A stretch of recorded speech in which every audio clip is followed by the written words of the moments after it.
Hello and welcome to episode 6 of Under the Hard Hat Behind the Mask. I'm Daniel Kresk. I'm Paul Bone, and we're delighted to welcome Ryan Scandrett. So Ryan, it's great to have you here. Thank Obviously, you. we've met previously at a Mesothelioma UK event. Just touching on that a bit. So can you explain what that is? Because I'm not familiar with what it is. Yeah, so Mesothelioma UK is a charity that supports people that have been diagnosed with mesothelioma, which is a disease caused by exposure to asbestos. If I get any of this wrong, please feel free Interrupt. to Jump in. I thought you were an asbestos expert. Won't go that far. But yeah, so they held an event. It was like a sort of a praise day, wasn't it? Really? For Yeah. people So that I think the support day was to understand where the money that everybody raises and donates gets spent That's a effectively. great idea, yeah. It was more aimed at businesses, but it was just to understand where it all goes. Yeah. Well, then this is where I heard Emily Jane's story through her friend Sue. It was when she did Sue Farrell. an amazing speech, and then didn't know who Ryan was at the time, and then obviously when she closed, she said that Emily's family was sat in the front. Yep. And we had a conversation after, didn't we? We did indeed. Oh wow.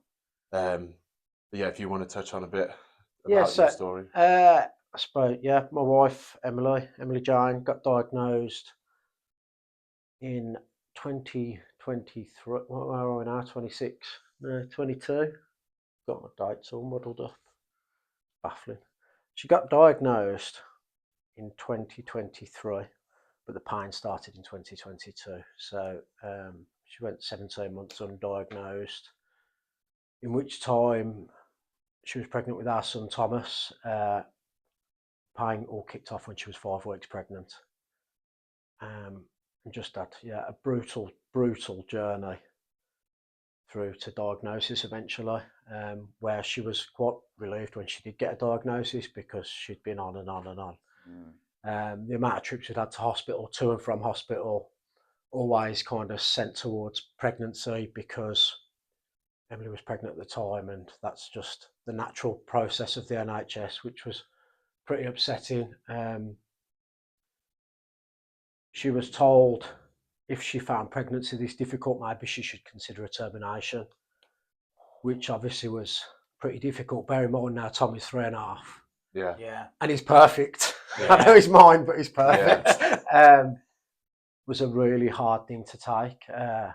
Just the pain she went through and the suffering she went through to get to diagnosis was just wrong. We've received the apologies and stuff now, but it just at the time it means nothing, does it? No, yeah, no, it means doesn't. Nothing at all.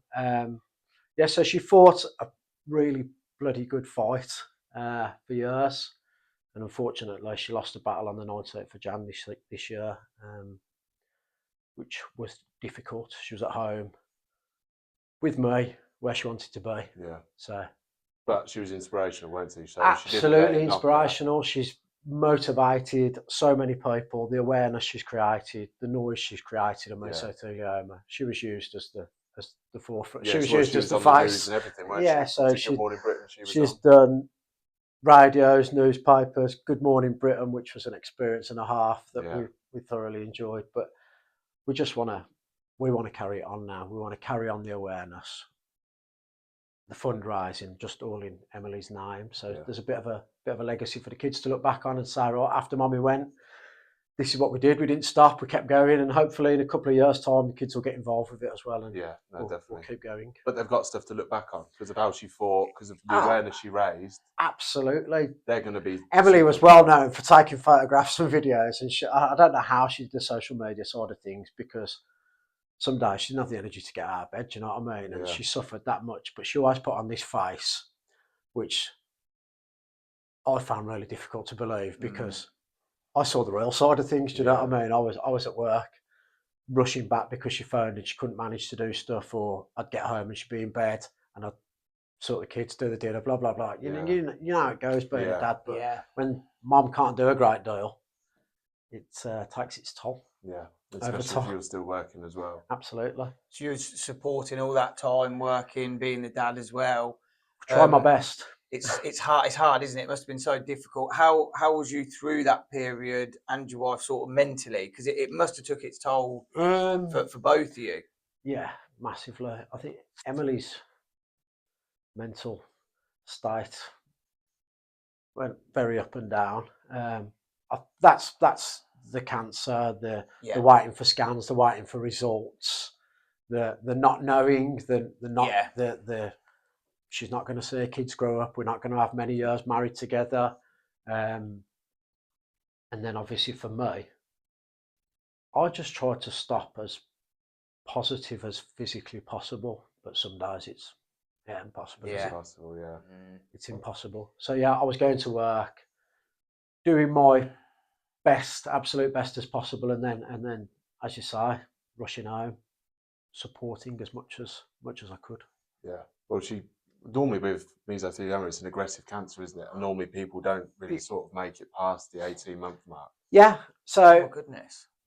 Obviously, Emily taking so long to be diagnosed is upsetting and frustrating, because you always say, well, what if she had started treatment 18 months earlier? Yeah. Do you know what I mean? What would have happened?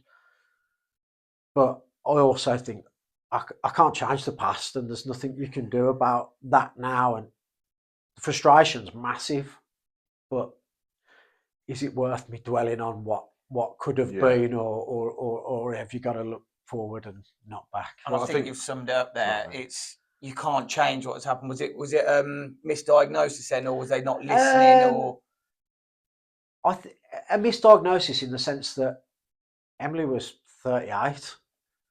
Right. This is an old man's cancer, over 75. Oh my goodness. Young women don't get, well, not as many women as men anyway, and men are generally over 75. Yeah. So they weren't looking for it. So all the suffering she was going through, and all the different painkillers, and just prescribe something, try this, try that, we'll look at this, we'll look at that. Just the team never put everything together and said, something not quite right here. We need to look deeper. And as you mentioned, you can't dwell on the what ifs, because as much as, like I say, it's hugely frustrating, you can't change the past. So I think that's a positive way to look at it, even though it's frustrating. It must have been awful when you did get the diagnosis, thinking, like say, the what ifs, but you can't dwell on them, can you? No, that must be a difficult mindset to change as well. Liberated when she got that diagnosis, because at last she had something, something she didn't want, obviously, but she'd got something, and she'd got an answer. And at last, it was, I know why I'm suffering. I know what my pain is, and I know what's causing it. And then it was, right, what we're going to do about it? What's next? And because then you can start the treatment plans. Because like you touched on it as well, it's the waiting sometimes as well. Is that you go for a scan.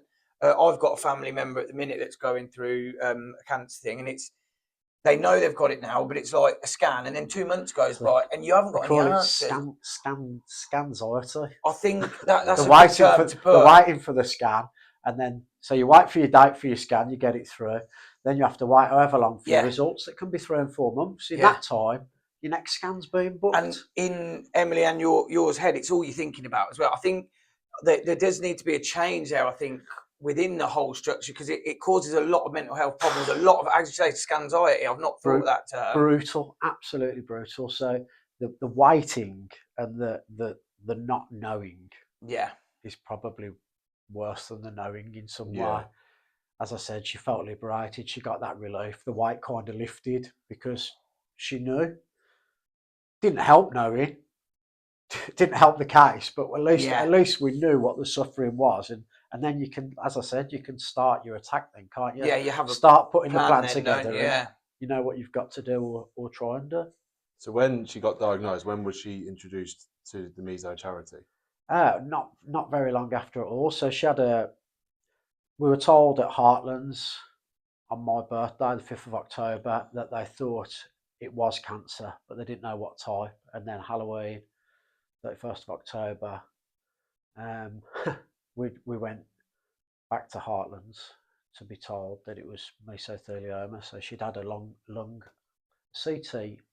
guided CT biopsy, I think is the right, which was brutal and painful as well. And we were told then, drove home in floods of tears, but in silence, because we knew we were getting home. Emily's parents, Liz and George, had Frankie and Tommy, and we were going out trick or treating, so we had to Put a brave face on. We had to go home, put that Yeah. normal face on, and go out and do what we needed to do for the kids. And that's kind of how it's been since. Really, you've got to. You're the man, aren't you?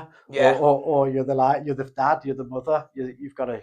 You've got to put that brave face on. We've had discussions on this podcast about that. You've got to put that brave face on, no matter what, even in extreme circumstances, like Exactly you've just right. said. And that can be tiring on its own and draining on yourselves. That's just mentally and physically exhausting. That's the exhausting is the. Yeah. It's just.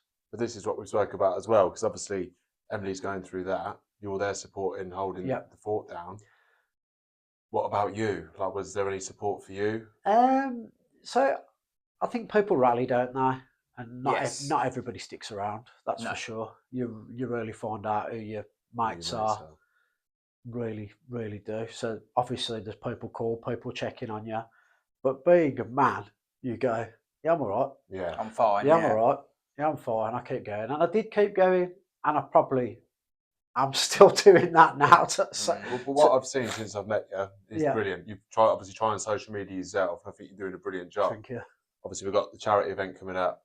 Yep. I've looked at Emily's pages as well, and the posts she used to do are inspiring. Yeah. And you could tell she had a real goal of making people aware about this disease. Yeah. So how is it contracted? And like say, is it because I know you've mentioned it can be asbestos related? How is it? Well, it is. It's only through asbestos. It's asbestos related, and obviously the reason it's men over 75 is construction because they were working with it previously, right? Which is what's annoying because Emily wasn't in construction.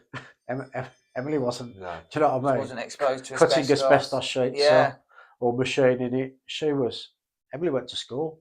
Now all of Emily's past life history, working life, school life has had to be investigated because. So they are looking back to potentially where this asbestos exposure was. Then are they? Yeah. Wow. Which is most likely school, which is one of my biggest bugbears of it because 90% of public buildings are still riddled with asbestos, and the government's target to remove it is 2050 or it was something. 2050. Yeah, it's a ridiculous date, which is nearly 24 years away. That's very scary. It's a long time for people still to be. But the frustrating part of the public buildings for me is there's people working in them. Obviously, we visit them. We have to send our kids to school. We have to go to hospitals. We go to libraries. We go to leisure centres that are absolutely riddled with asbestos. But the people working there don't know that they're working in a room that's lined with asbestos on a daily basis. That's bang out of order. That is not right. This is knowledge that people should have. Should know. And then you make your choices, don't you? I mean, it isn't the risk that it's there. It does deteriorate over time, as you will well know. Yeah. So people, as we've said, pinning things into walls at schools. So people just putting a nail in. Moving ceiling tiles. Yeah. Obviously, the guidance and regulations obviously have changed over the years, but obviously back in the 60s, 70s when they were installing it and stuff, there wasn't this major awareness. They thought it was this miracle mineral that's really good at what it does. It was cheaper than everything else on the market. The management of asbestos has got a lot better. Yeah. But still, I've been in the industry 16 years, and we're still seeing cases now of what I would have done 16 years ago. Yeah. Like you've got like one-man band builders, plumbers. Like, I know loads of them. One of my football managers used to send me photos saying, "Is this asbestos?" I was like, "Yes, you need to get that tested. You need to get it removed." People don't know. And they go, let's have it right. They don't do that because then it ends up in the cost. That's the thing which is scary. I remember when I was younger, I won't say I was working for, but we were stripping asbestos roof sheets off. I was 16 years old, thought nothing of it. And the amount of people that say that as well. Yeah. And we were talking about it last night.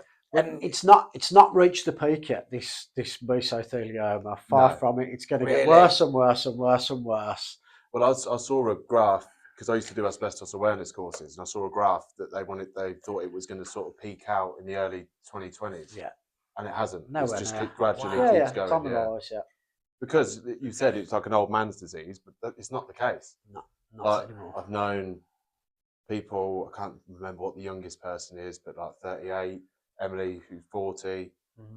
And I actually knew a lady who she lived in Liverpool. She used to wash her dad's coveralls, and that's how she got it. Yeah, She was there's a taught lot of 44. stories like that. Like dad coming home in his jacket, Yeah. putting it on the banister at the end of the staircase, kid using it as a blanket on the evening. Yeah. There's a lot of people that get diagnosed. I suppose then you touched on Emily doing the social media. I haven't seen it personally. Is that to raise that awareness? You need to have a look at it. Yes, I Yeah. will do. Google Yeah. her name, Emily Ryan Scandrett. Yeah. She had a page, look forward and always up was her little motto, which she did. Yeah. Wow. But the awareness, the money, the awareness, just keeping people up to speed with her story and how she was, kept her going. It was Yeah. like it was frustrating. Therapy It was for her. yeah, it was like therapy for her. It was frustrating at times, but she managed to kind of switch off. I mean, there's some brutal videos when she's in a hell of a lot of pain and she wants people to see Realise the what she's suffering going and through. realise what she's going through. Because I think people think that some days we could be out and we'd be having a laugh and we'd Yeah. have fun, but that could be so short lived. You know what I mean? We'd been to concerts and we'd waited for the main act to come on, and then the main act comes on and you're only there 30 minutes, and she goes, "I need to go can't do home. it, I yeah. can't do this anymore." And Yeah. you're like, people see all the nice bits and don't really think, The bits in between. yeah, Yeah. because she did put on this brave face, and that for me at times frustrated me because I was thinking I'm coming home every single day, 9 times out of 10, to Emily being in bed and having to straight away get onto the next job, and just thought, this isn't real. What people see isn't real all the Yeah. time. But she did an amazing job of making people aware. Mate, I think you mentioned, so proud. is it 4 years from diagnosis? And you said this Yeah. normally 18 months. Yeah, it was 4 years she battled for, wasn't it? Yeah. So it's a real fight and battle for that whole time. Yeah. And I suppose She you made some bloody did. amazing memories in that time. Maybe, as you say, maybe short lived, but Yeah. it must have had some great moments in there as we've well. had some fantastic times. We had Well, Tommy. you had the birth of Tommy. We had the birth Yeah, of of Tommy, course, which yeah. was obviously fantastic.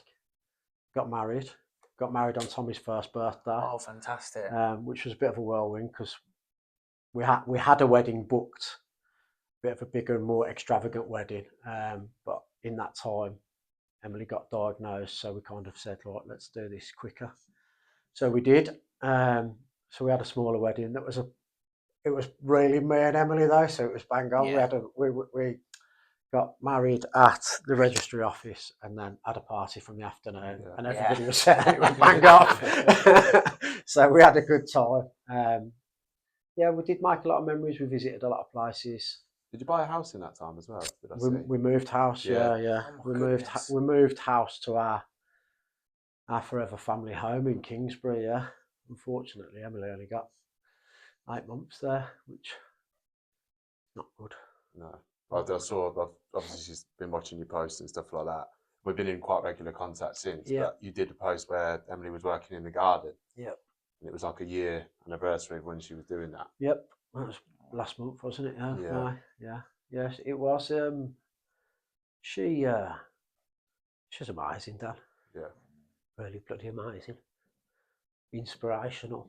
I'm just proud, mate. I'm proud. That's why I want to keep going. Yeah. That's why I want to keep going with the awareness, the fund. What she was trying to do, I need to do to the best of my ability. What you've done already, mate, you are making her proud. I can assure you that. I've said that to you many times. Yeah. I think, obviously, with the charity event coming up in July, which we can touch on now. Yeah, I think that's a perfect time Big to one. touch on that. Yeah. Hello, mate. You're in this Yeah. time. I'm looking Been doing forward no to training either.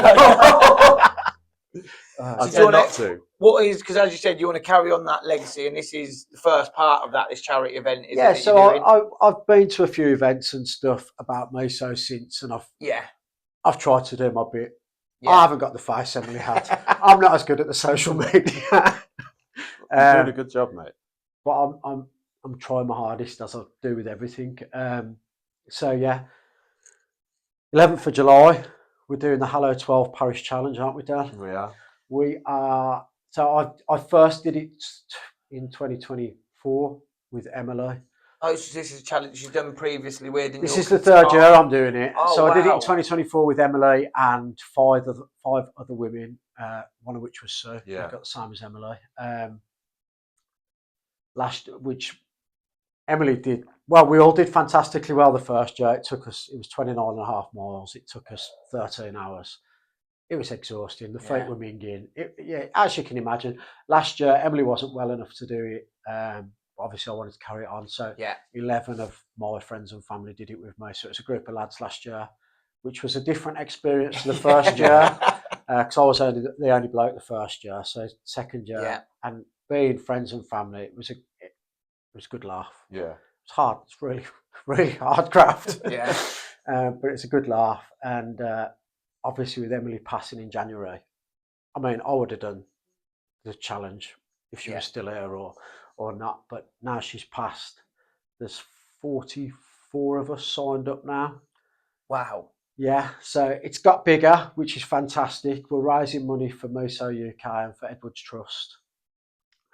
Obviously, we've touched on Meso UK, so we know what they do, but Edwards Trust support families through bereavement and young children through bereavement. Not something I've had to use yet, but it's relatively local to me. It's in Birmingham.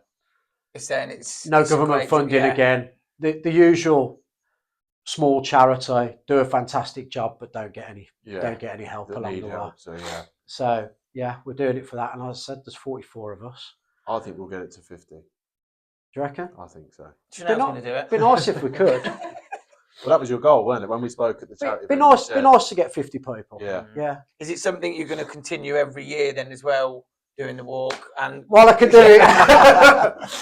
And then, like you say, to have that legacy there and just grow it, and I'm assuming different events. I've actually managed to coerce someone into flying a drone above us for an hour or so when we start. Don't do it at the end. We'll be crawling. We're crawling. Right, the end's hilarious. Well, the end's not hilarious. The end is really emotional. I mean, it kind of done me a bit last year. It's a big achievement. It's a long whole way, and it's not a walk, mate. It's a hike. Oh goodness! I've shown you some of the photographs, haven't I? Some of the views. Yeah. So you see some lovely sights, but last year was the hottest day of the year. You've not done that though before. No, I'm a bit worried. It is like that, mate. That would be fun. So how did you find it? We touched on it previously earlier. You had all that going on, and then you're working as well. Work, yeah. You touched on it briefly. You said there've been, because that's difficult to juggle, isn't it, as well with it? Massively difficult. I've got a decent element of responsibility at work as well. So I work for a shop fitting company, serious specialist, Esprit, in West Bromwich. I have been there a long time. I've been there 23 years this year. So I suppose that does have its benefits. Yes. In more support, if you were, but it's a massive, massive worry. There's people like when Emily was phoning me when she wasn't well, and I know I've got to leave work because your priorities change. We've got kids. Completely. Do you know what I mean? You know, you've got to be there. Yeah. And I love my job, and I've been there a long time, and I enjoy it. Yeah. But to go, I've got to go. It makes you feel so awkward at times, and you don't want to be the one that's taking the piss. Do you know what I mean? You want to be you want to be able to do your job and support your family, and that's why I say you keep going and keep going and keep going, and that's what. But work were brilliant throughout. Work have been brilliant throughout everything. My head's been a mess. And they've recognised it and noticed it and said, "Listen, you do what you need to do. You've got our support. You've got our backing." And I'm still hearing that now from them, which is fantastic. Yeah. Oh, mate, it's imperative because it's another stress. I keep saying you could do without, isn't it? Basically, I'm juggling balls and spinning plates at the same time, and that is how you feel. That is like the constant. Because if I'm not at work, I'm dropping Tom somewhere, picking Tom up, doing the dinner, trying to sort the house out. Yeah. All of those things that you don't realise that between two of you, you actually manage. Yeah. All of that's done for me. I'm doing all of that on my own and still trying to, and it's just, I do wonder how you do keep going. But work of just the support. And that's took another stress away from you, hasn't it? Because there'll be some people out there that wouldn't have that support. I've had the exact conversation this week with one of the directors of our business, that there's people, and he's not taking away from my situation whatsoever. Yes, yeah. There's people that go through what I've been through and what I'm going through, that then worry about losing their job, that then, because they can't attend work like they used to, because they are mentally beaten and exhausted, they can't go to work every single day, and those people end up losing their job. How can that be fair? How can that be right? You touched on it. When something like that happens, your priorities change. Yes, of course, you still need to pay the bills, but your priority then, it's straight away, it's your family. That's it. There's no ifs or buts about it. Like say you get a phone call, you're leaving, you'd lose your job over it because you've got no choice to, and plus it's the right thing to do. And some people, that it's just another added stress that must be brutal on it. Luckily, you've been in a situation where they've been okay with it and supporting by the sounds of it. They've been fantastic. It scares me to think what could have been. We wouldn't be in our house. Yeah. Do you know what I mean? If I had a job and the business weren't supportive, we wouldn't be in our house now. How can that be allowed, that people go through what I've been through and then They'll not have a job at the end of it, so there's more on top? Yeah. You know what I mean? Lose your property. Yeah. It's just Awful to think it is people awful. have been through It is that awful. situation. But my business I work for have been, as I say, phenomenal. Just That's brilliant. and not just the directors, everybody, And colleagues and everything as well. everybody's just. Do you know what I mean? Yeah. Yeah. What you need, the shoulders here if you want to cry. Yeah. And do you know, we all do it some more than others. Probably me more than others. you need to, but then this is what we preach quite often on here. Obviously, you've had a hell of a year, hell of a 4 years. You have got to look after yourself as well. And if you're holding stuff, I do understand the look after yourself, but I think during the process, I don't think you yourself comes into it any point. Really? So many people say to you, you've got to look after yourself. But you know what? I don't think about myself once in them years, because your priorities change. I don't want to look after myself. I wanted to look after Emily. I wanted to look after the kids. And there's some strange thing in your body that you just keep going somehow, and you do keep going. And I have kept going, and I still really haven't stopped and had that break, because I'm on to the next thing. But I do know now, I'm realising now, I do need a break. I do need a holiday. I need to get away and just have a few days of maybe nothing. Maybe sit there in the sunshine. After the hike. Margarita. Maybe before the hike. What about before and after? You can have two. Sounds like a good idea. You touched borrow on your it bank then. card, mate. You touched on it then, that sort of you just carried on. Was there any points that sort of your mental health suffered, or do you think you just got Well, I've sat in my car and broke down, cried and screamed, and not really knowing what to do with myself, not knowing where to go or anymore, not wanting it anymore. Like, I've had enough. I had enough. Because seeing someone you love that much suffer the way Emily suffered, and having the things she said to her, got to you. Unbelievably. There's so many times I have thought, do you know what? This is too fucking hard for me. I'm not built for this. But you know what? I probably am. You are, mate. You sat here talking about it. I am, and I've done it, and I am still going. But it's just to see the one you love suffer the way Emily suffered. Shouldn't happen. You wouldn't wish it on your worst enemy, would you? Shouldn't happen, mate, to anybody. And that's the bit in me that wants to carry on what she started, but she couldn't finish, because there's still so much left to do, and that's why I'm trying my best. Yeah. Well, you're driven to be doing that. I am, massively. I think obviously starting with the charity event that we've got coming up, I just think it's going to explode from there, and we can just grow it. I hope it does. I hope, because raising money for charity is well and truly difficult, as you well know. Times are hard. Everybody's feeling the pinch. But for me, it's the awareness. It's people knowing what mesothelioma is. Yeah. People knowing they are at risk, even though they're not handsawing a sheet of asbestos up. I think that's scary for me. Like you said, it's everywhere, and I've not thought of you sending your kids to school. You go, and it's that awareness that isn't there. And we work a little bit with asbestos, not a lot as roofing contractors, but I've not thought of it in that way. People washing overalls. It's the public buildings for me that we'll go in, that have got a fire plan on the wall in reception telling you where to go and what to do. But there's no asbestos plan saying if you Here's- this cupboard's full of asbestos. Yeah. Do you know what I mean? You go in there every single day of your life for an hour a day, sorting it out. You're at risk. Sorry, I need to stop a sec. Yeah, Oh, you're you're okay. fine, mate. Oh yes, please. Do you want a drink? Tea or coffee? No, I'm all right. I just need to. Sorry. No, don't be sorry at Don't all. need to say sorry, mate.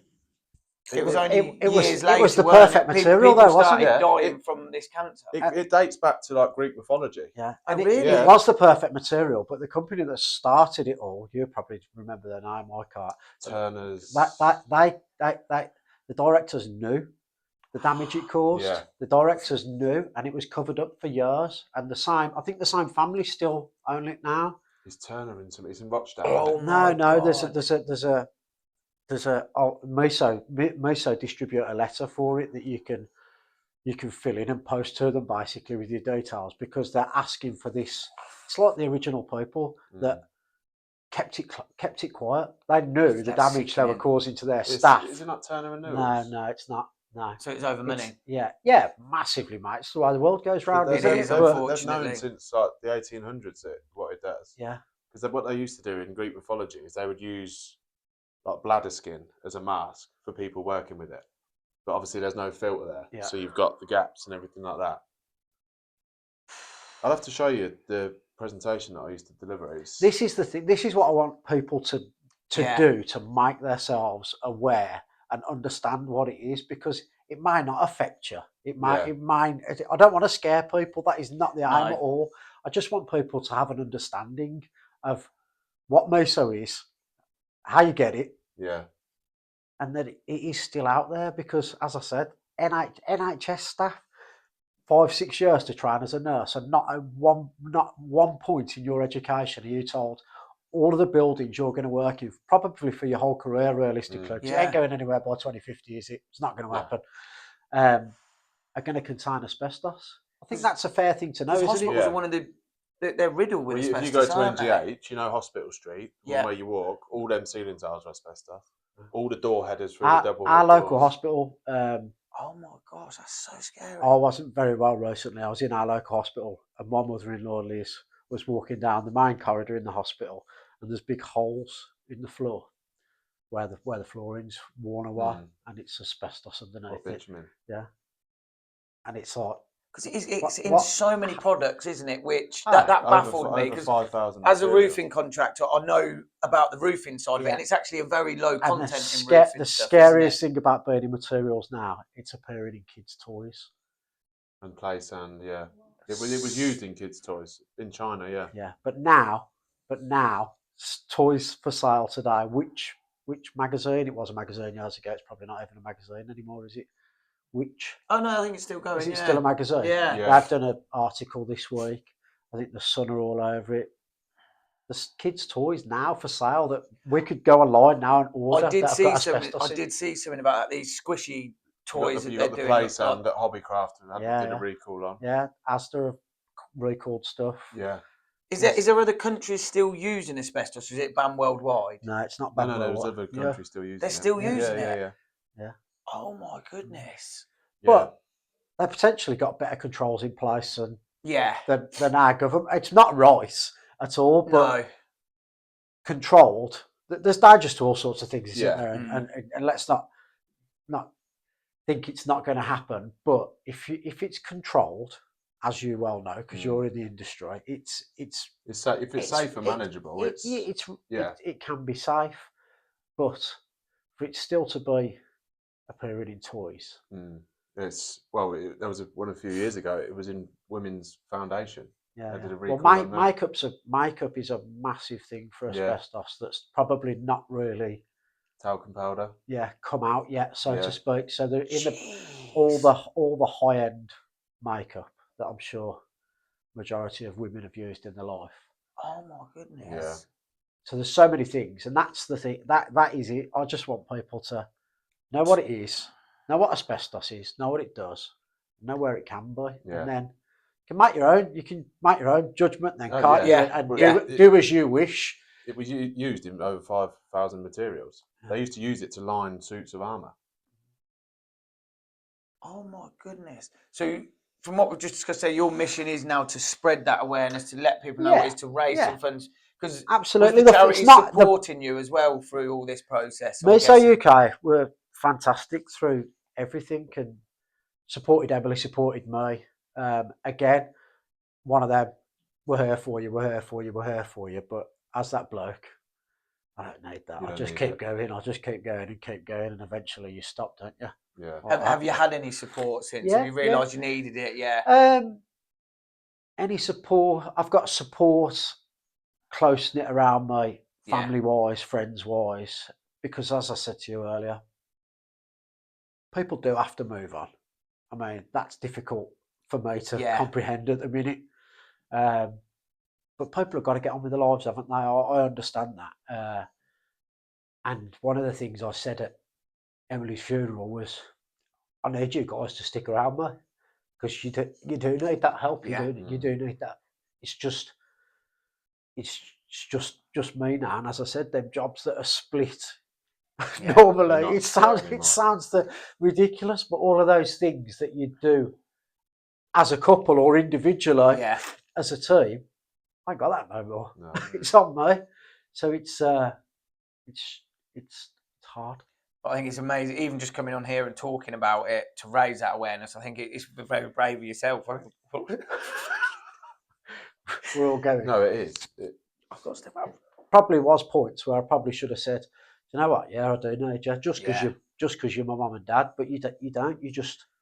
You'll probably think you're putting them out. Exactly. That is what you don't want to do to people. You do, and everybody says, "Oh, we'll cook your meals, we'll look after the kids, we'll do this, we'll do that," just so you can have a little bit of you time. Do you know what I mean? So you can go for a meal yourself without having to.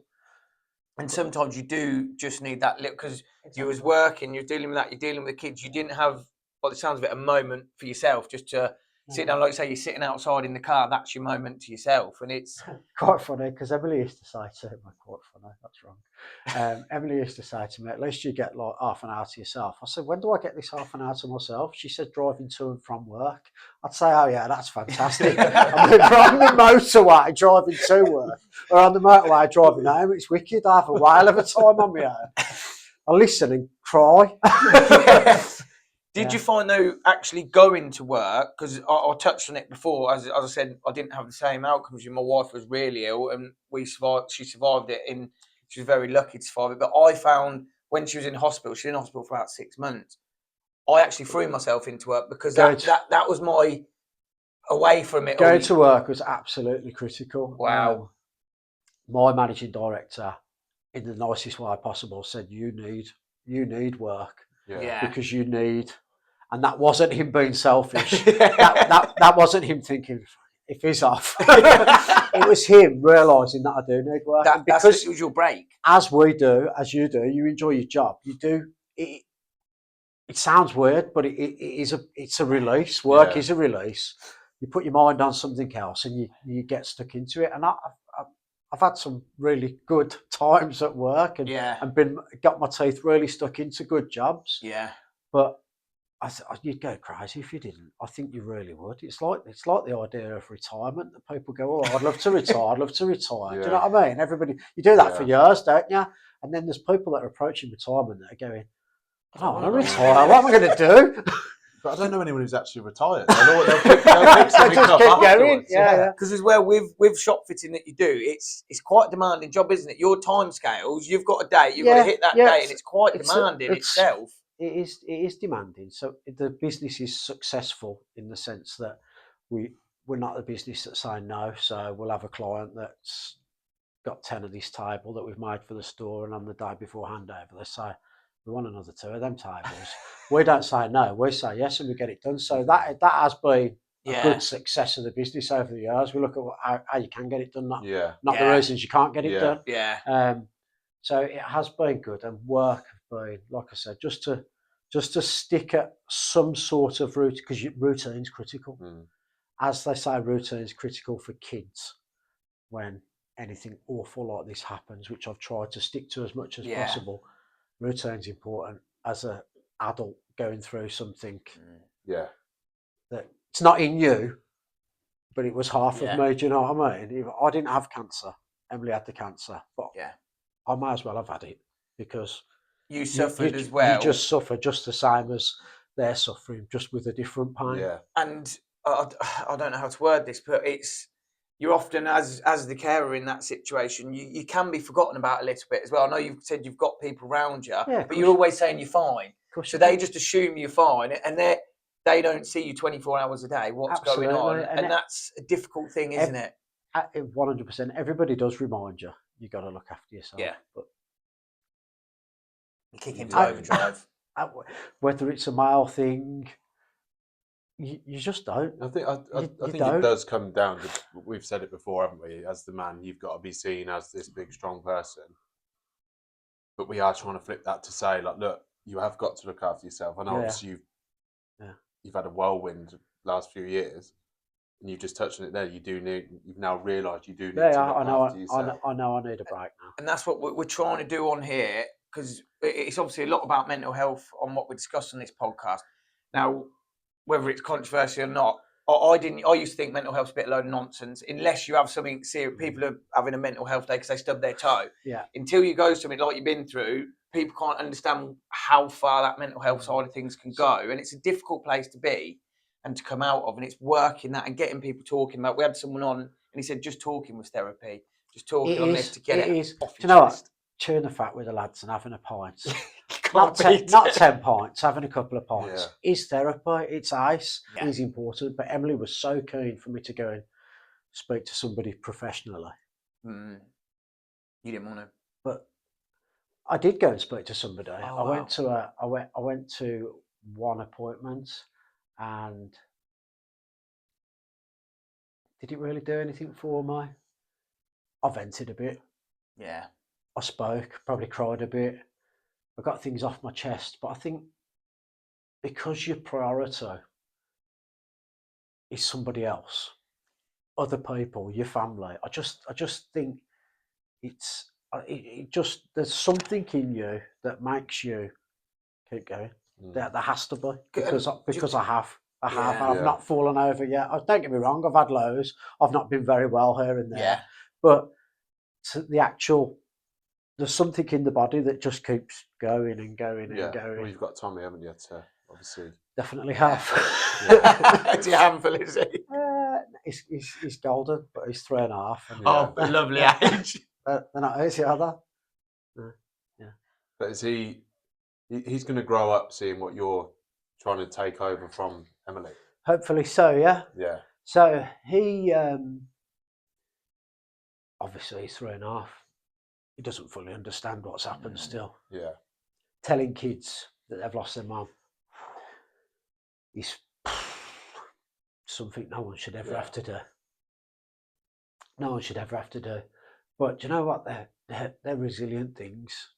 They're tough. These kids these days. Yeah. They're tougher than me. And we spoke about Emily Jane every single day in our house, and that's just Tommy knows that Mummy's in heaven. I know he doesn't get it because he refers to when we're going on holiday, Mummy's going to come, and I have to deal with that and just keep explaining to him. But I'll never ever hide away from it because we're so proud of everything she did. So she's just, and I said to him this week, I said, Mummy's watching you. He said, I can't see her. I said, she can see you though. She's listening to you. She's listening to us. So she knows. And kids are tough. It's surprising now when something like that, how resilient kids can be. Which is why I mentioned routine earlier. Kids, routine for kids. Going back to school and trying to carry on as normal as possible is what we did. I didn't do what the textbooks say completely. We didn't tell the kids Emily had cancer because I don't think kids deserve that. I don't think kids need to know that. They knew Mummy wasn't very well. Why do they need to hear that word? Yeah, I agree with that. Why do they? But all the textbooks, all the charities, all the hospitals, they all say you should tell your kids. There's no right answer for that, is there? You should use the words, but why put that? Why put that on at the time 10, 7, and 1-year-old? I mean, Tommy would never understand, but Lily, my daughter, and Franco, they'd they'd understand what it is. Yeah. So yeah, I don't believe you do follow the each to their own, isn't it?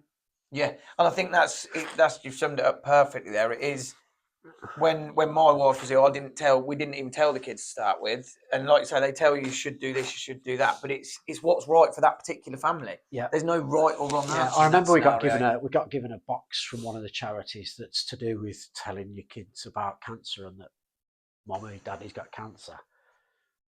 And I think me and Emily flipped the lid, and it was kind of, I don't know, I can't remember what charity it was from, but kind of shoebox size. Had some lions and stuff on the box. We opened the lid, and that's about as far as it got. And it was just like, no kid needs that anyway. They don't. While she was still doing as well as she was, because she did do well, and she took the kids to school, she picked the kids up from school. There's no need to put that on a child. I just don't see that. I don't see any benefit from it apart from. I think it becomes natural to you, doesn't it? Because they're your children. What you think? What they can, what they can take and what they can't take as well, I suppose. But like you say, it is individual. Yeah. Because some people believe two kids everything, and that's each to their own. Then I suppose where the age thing comes into it, because Emily was suffering from pain in her side. That was Emily's main symptom: pain, and because she was pregnant and the pain was in her side, bottom of her rib cage, armpit, shoulder blade, which are signs for cancer anyway. Short breath. Yeah, well, she never really suffered with shortness of breath until the latter stages. But because Emily was 38, that meant nothing.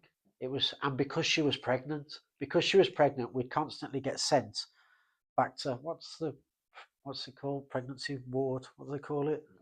Maternity ward. We'd always get ushered there. She'd go to A&E. She'd get checked out the usual every time. Heart rate, all the usual stuff that they do via A&E. Oh, you're pregnant. Off you go to maternity. Scan the baby. Nothing wrong with the baby. The baby's fine. And that's when that came in, that if you're finding pregnancy this difficult. When she was on, one of the times she was on the maternity ward, whether she was there for a day or overnight, I think it was after they'd said she's on the floor in pain, and her mum was there, and the doctor came in and spoke to her like a dog and said, "Get up off the floor. What are you doing?" And that's why she felt so liberated when she did get a diagnosis, because at last it was like, you know what? Fuck you, I was suffering the way I was suffering. It wasn't made up. It wasn't in my head like you tried to. Do you know what I mean? Like they tried to make out. It was actually this. But these are people you trust. This is. So we have had an apology. There was a massive investigation. So Emily complained, or we complained to the NHS after she was eventually diagnosed, not because we wanted to gain anything from it. She wanted somebody to say, "Sorry, we were wrong. Yeah, I'm sorry for how we treated you. This is what we've put in place." So that was a success. There was a successful outcome to Emily's suffering, and which is part of the motivation to keep going. So all of that 17 months undiagnosed, and then eventually getting that diagnosis, she made a complaint to PALS, which is like it went straight from PALS to governance. And we had a roundtable meeting after a 3 or 4 month investigation. We walked in, myself, Emily Jane, and her mum Liz. We sat down at this round table, and the lady at the opposite end said, "Right, before we get started officially, I want to apologise because there's a catalogue of errors have been made throughout this process that should have rang alarm bells with the people that were involved." And then she was on. So Emily's mum feared so much. She was on that much oromorph throughout her pregnancy. We were just. Emily's mum repeatedly said, "What about the Bible? What about the Bible? What about the Bible?" And we joke now because he's massive. We joke now about it, but all of these things that she was, all these prescriptions, tablets, painkillers, this, that, the other, in the undiagnosed part where they were just killing pain, kill the pain, kill the pain, kill the pain. Yeah. While she had Tommy inside her, and then after, for them to go, we made a catalogue of errors. been on Oromorph while she's pregnant. It's just a big. There's so many red flags in the process that they call it a MDT. They call it like a management meeting. There should have been. There were so many meetings about Emily with doctors from each pregnancy, lungs, this, that, and the other, and not at any point did they all go, this woman got mesothelioma, which is why half the battle. We've met so many people, so many nurses, doctors in hospitals, don't even know what it is. That was going to be my next question. This is the positive. Doctors they're not aware of it in a lot of cases. The positive outcome, no, they're not looking for it.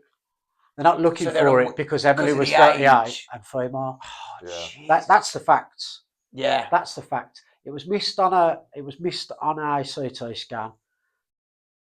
Well, it was seen but archived, so never reported to Emily. So when we got the letter through the post to say we hadn't had a phone call, we got a letter through the post to say that we think you've got cancer. There was no meeting. We had them on my birthday, as I said earlier, that we think you've got cancer. But the letter prior to that was the growth in your right hand side has grown, but we didn't know there was a growth. So that was we kind of then, don't you? Yeah. What it is, but there was no mention of a growth prior to that, and I had seen it on a scan, but it got archived, which was another mistake. So the apology we received was worthwhile, but the best possible outcome from that apology was what Emily wanted. There's practices in place now. There's education videos now that people are looking for it. I mean, how far and wide they go, we'll never know. It's quite close knit, isn't it, the NHS? But there was a positive outcome in the sense that people had learned something, and that's what Emily wanted. That's what Emily wanted. Yeah, and that's what, from what we've been discussing today, that's what it seems like Emily sort of made it her mission to spread this awareness, to get change, to do the education side of things. And that's the mantle you're now picking up on her behalf to giving it to a run go. over and create that And legacy. mum as well, isn't she, Liz? Yeah, and mum, Well, the whole family really. Liz and George, obviously, critical to everything we were doing anyway, because they were really our main support. Yeah. But Liz shares anything she sees now. We've discussed, we have all got to try and get on with lives as best as we can, but it'll never go away, will it? But you've got to try and get that balance right, which is what I need to start moving towards. My life can't be mesothelioma. Yeah. Emily's never ever going to be forgotten about, and we're going to keep doing everything we possibly can. But we have got to get some normality, back to some balance with the obviously utmost respect. I would do anything, Dad, to change what's happened. Well, I can't. Yeah. I can't. So I've got to get my life in order and everything in perspective to the bit that I've got to work. Yeah. I've got to pay my bills. I've got to look after Thomas. I've got to do the bit that I can do as much as I can for me, so for Emily to carry out. So it's just about balances, I suppose. And you've got this walk coming up as well that you're trying to push up to 50 people. So I think we'll push as much as that. Yeah, we only need 6 more. Six or seven more. 6 or 7 more. You two. There's 5 two, more. I'll do it. When's the 11th of July? I'll check. I need to check my diary, but if I'm free, I'll do it, and I should be. Chanel, you're on it. I suppose with Meso, she met amazing. It's a long way. Oh no. Yeah. I don't want to put you off, Chanel, but come on. We can, I'll change the hills. They're more like this now. We can carry her. You'll be fine. You're only little. But just going back to Meso, but obviously from that day, you could see that there was an amazing community there. Oh. I've worked with them for years anyway, so I know. Those are charity you're familiar with. Yeah. Anyway, so I've done bits with them. Stuff, So we've done a previous employer. We did 3 Peaks Challenge, 24-hour bike ride. Yeah. But I've met with Liz as well. She helped us tweak some bits in our. They're fantastic, absolutely fantastic. There was never any doubt that Meso were fantastic. The reason I went to that day, there was more aimed at businesses, was to do. We'd raised close to £40,000 in the 3 years prior. Not just me and Emily, me, Emily, and associated friends, family. But obviously, Emily was always at the forefront of it all. My nan passed away during the time Emily had me, so she absolutely adored Emily, and Meso was her thing. My nan's funeral, they raised money for Meso. Oh, My, wow. my nan never had Meso. She loved Emily. Yeah. Do you know what I mean? So all that connection to Meso, we raised a lot of money, and not that I ever thought they weren't there for us. I just had that little bit of, where does all this money go? Do you know what I mean? Yeah. What does it? And that is a big thing for everybody with Any charities. charity, yeah. Where does And money which is go? why some people don't donate Yeah. to charities, because they think they're lining some CEOs' pockets Yeah. half the time. It's made you feel comfortable going to that to further raise money for them. Absolutely, I felt so much more comfortable, and I know there's so many good things they do. And a cure, is it a realistic? I don't know. It's probably never going to happen in our lifetime, realistically. Do people want cures for cancer? I don't know. That's a different story. That's a whole different podcast. Let's not go on. But I've experienced, and Emily's experienced, and our family's experienced the good they do. So I want to carry on raising money for Meso. Yeah, no, definitely. But they've grown massively. Like, obviously, Meso used to be known as a relatively rare disease. But you look at the figures, it's 2,000, 2,200 people per year. Yeah. And that's just in the UK. You've got the US, which is similar numbers. I think that's which is unbelievable. Yeah, if you look at the population there, I can't. Yeah, which is, and the other thing I said to you earlier, the amount of people that died of COVID throughout COVID, there's a percentage of all lung. There's still a lot of people probably being undiagnosed and passing of Meso. Yeah. But can I ask you both a question then? Like, change it's the wrong word. I'm not sure what the words I'm looking for, but how can you change it? Is it the management of asbestos? How can you prevent it from happening, so to speak? Is it more the management side? Is it the awareness that they need to get earlier? For me, the awareness, if you know you're putting yourself at risk, the choice is then yours, isn't it? You then, and businesses shouldn't, if this room was lined with asbestos and your boss told you to come in there every day of the week, you've got to go in that room every single day of the week for 1 hour. But say, you know, the walls are asbestos. You've got a choice, haven't you? You've got a choice. It's just the lack of knowledge of the outcome of what this stuff does to people. People don't know what mesothelioma is. No, I'd never heard of it, and Dan was explaining it to me. And I think with local authority, the management of asbestos has got a lot better. Like I've watched videos. It is improving. It is improving. Still not where it needs to be, but it's getting there. Would you say? I think I watched a video years ago, and it touches on what you said about it's your choice. This lad, he died of meso when he was 38. When he was 16, he was a labourer for a plumber, and they asked him to sweep the plant room at the end of every day. Pipe lagging debris on the floor. He was sweeping that up every day. Which is a difficult position to be in when it's your job and you're told to do something, and you're thinking, well, I'm not going to do that because I'm putting myself at risk, which is another factor to it. But he's 16, isn't he? He's not going to think, exactly. He's an asbestos register for this building. Exactly. He's just going to do what he's been asked to do. But because Emily's case isn't to do with cutting up sheets of asbestos that's a scary thing. And lagging pipes, which is why my thing about it still being in 90% of public buildings. Why shouldn't you know what building you're going in as I'm going swimming on a Saturday morning that the changing rooms are full of asbestos? Why shouldn't you know that? I think what you mentioned about you got the fire plan, having it on the wall, just so people are aware. Yeah, because like it's not to scare anybody. No, it's just not to scare anybody. It's to make people aware. And then it's your choice then whether you do decide to enter that building or if even if you've got a question on it, you can say, is it off safe? The back of the awareness off the back of you knowing that the school your kids go to has got asbestos in that area, people then start making decisions, which eventually will put pressure on the government to act upon it. Because the more knowledge, the more awareness, the more people that know of it, the more likely is something going to happen. Because 2050 seems a long, long time away. Bear in mind, 90% of buildings though, so you've got to. Oh, so and the other thing is, it's not just local authorities. Like I've gone to farms before to do a survey of a farm. Yeah. The farmer's not going to pay 10 grand to get a roof removed. He's just going to dig a hole and put it in there, and that's what happens. You're never going to be able to pick that up on the National Asbestos Register. No.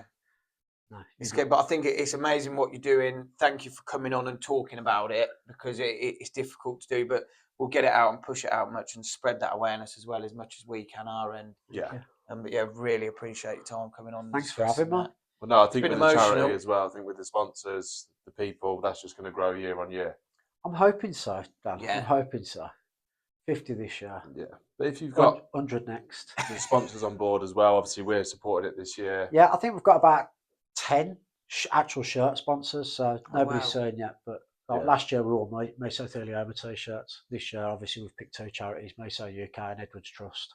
So I'm having some t-shirts made. We're doing it in Emily's name, so she might Yeah. appear on the t-shirt somewhere.